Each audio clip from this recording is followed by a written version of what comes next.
Yay! It's a damp, chilly day, but at least we're in between showers. So I'm just going to pop out and see if I can find anything in the hedgerows that might be of interest or use. Come on dogs, let's go this way.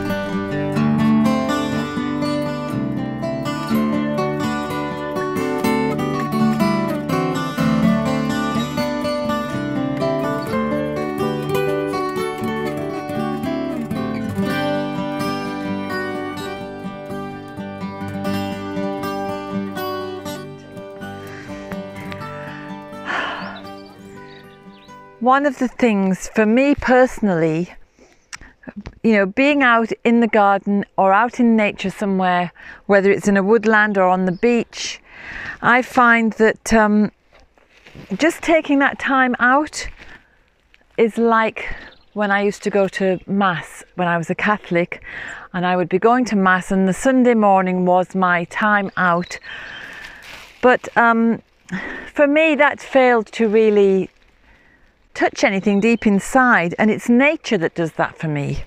So I suppose it's a bit cliched and corny to say nature is my temple, but it's true, and I suppose it's true because it is quite cliched.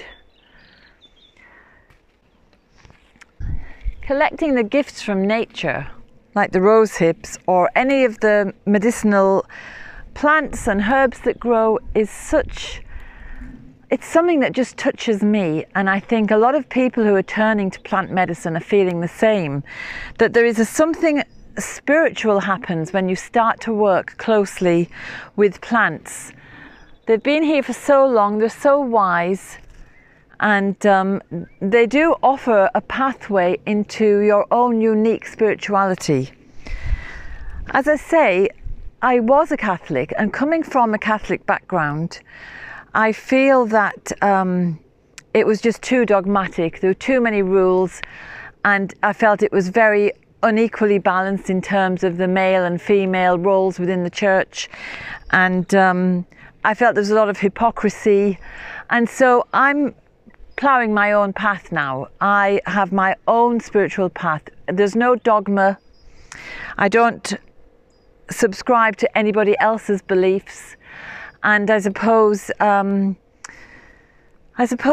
feel that I am connecting deeply into something that's here in this earth.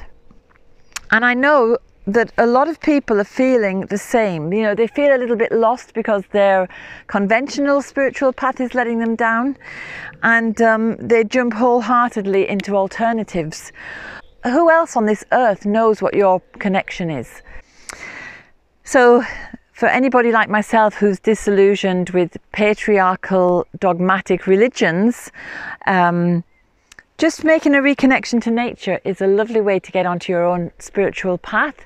And you have to have the courage to believe and listen to your own intuitive voice, the voice of your inner knowing, and then you can forge your own path. So there are lots of people who are helping to facilitate people on a spiritual path, and that's brilliant. I've been to several teachers myself, you know, but I find in hindsight, I've just been triggered by a book I've been reading, and I'm looking back in hindsight and I'm thinking that yes, I did learn a lot, and yes, my own spiritual path was enhanced. But also there was so much dogma even there, even in the New Age areas, which is supposed to be this free flowing of kind of anything goes as long as it connects you to spirit or whatever. I think you just got to be wary, and you've got to be careful about which teachers you do go to. And you must go to a teacher that doesn't pretend to know everything and be a guru of sorts, because they're just not necessary. You are your own guru. So I'm going to head over to one of my altars now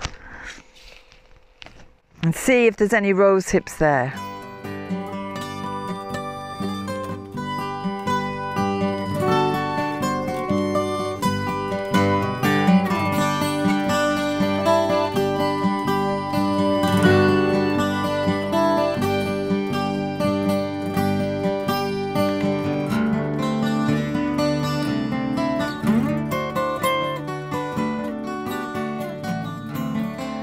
just wondering if there's going to be any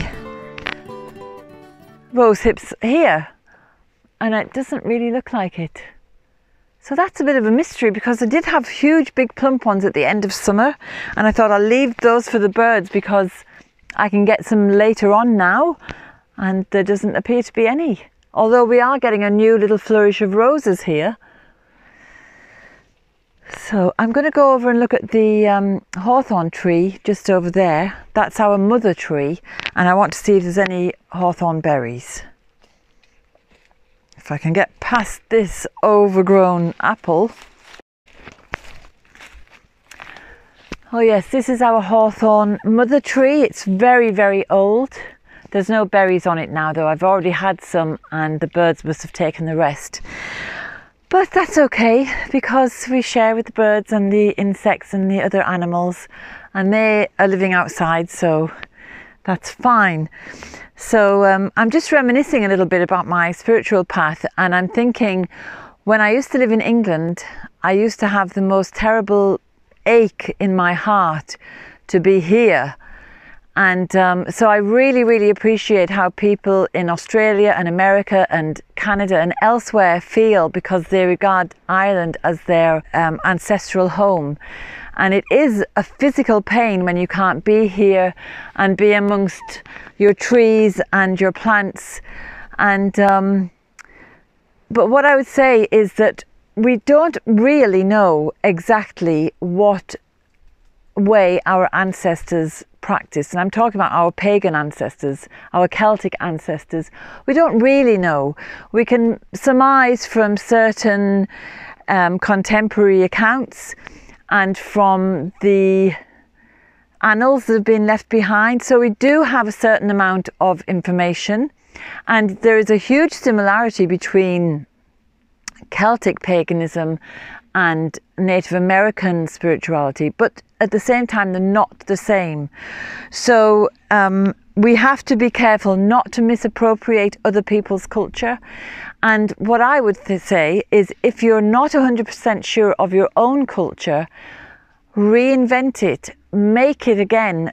Somebody did it in the beginning, so it's not as if you're doing anything wrong. You just don't pass it off as something else other than something that you've made for yourself.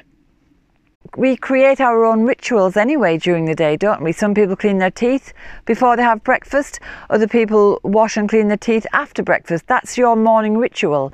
So we're creating rituals and we're creating ceremonies all the time. And when we decide it's a sacred ritual or a sacred ceremony, we can own it as, this is how I practice my spiritual path. And never mind whether it's Wiccan or it's shamanic or whatever name you want to put on it. I wouldn't get caught up in those names, because they're just names in the end. They're just titles, and they're not really it's like,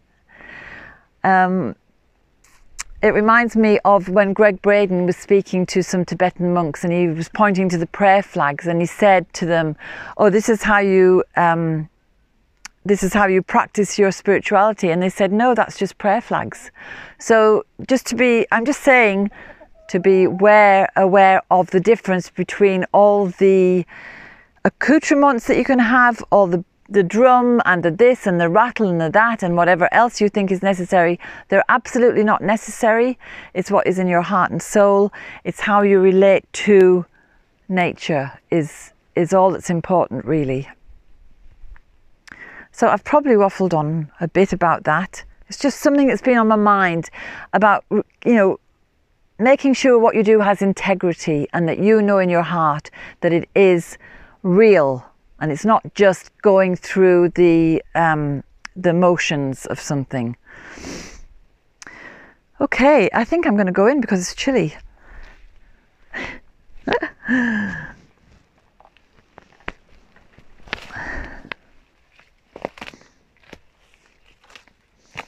So I suppose the end note is, trust your own intuition, trust your own higher self, and don't be made to feel you're doing anything wrong or not properly, because if you're doing something from the heart with love, it's perfect.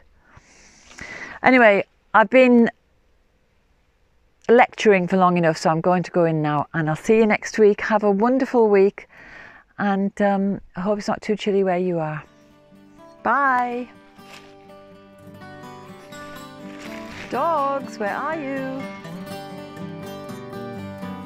I hope you enjoyed today's film. If you did, subscribe and hit the bell for notifications. And have a look at the website darnewsirishherbgarden.com for more information about us and about the herbal medicine courses I offer and the Wise Woman Way training. And if you go to the shop, you can find the books, the weed handbooks and other herbal goodies. And remember, we put a new film out every Sunday. So looking forward to seeing you next week.